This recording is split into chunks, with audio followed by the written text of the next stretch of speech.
خب دوستان عزیز، گارنت سرخ یا لعل سرخ همه زلدار یعنی چی زلدار؟ یعنی که ببینید به این شکل ساختاره، نمیدونم 6 وجهیه 8 وجهیه، این ضلع ساختارشون کاملا منظم هست. میبینید به این گارنت میگن گارنت ضلعدار یا زاویه دار، همشون همینطوره و گارنت شکسته و نمیدونم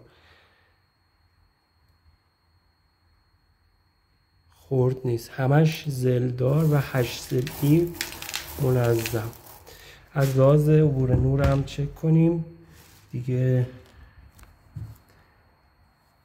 کامل میبینید روشن میشه لعل دیگه، لعل سرخ. و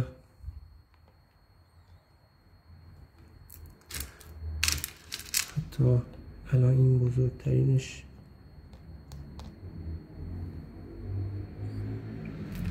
همه عبور نور دارن کامل.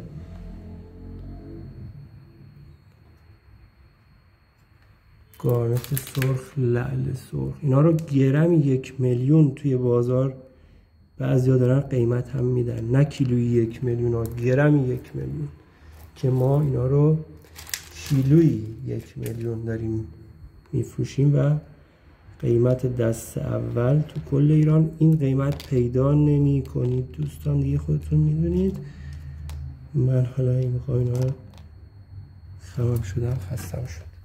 همه عبور نور دارن، همه زلدار هستن، قیمتش کیلویی فقط 1 میلیون.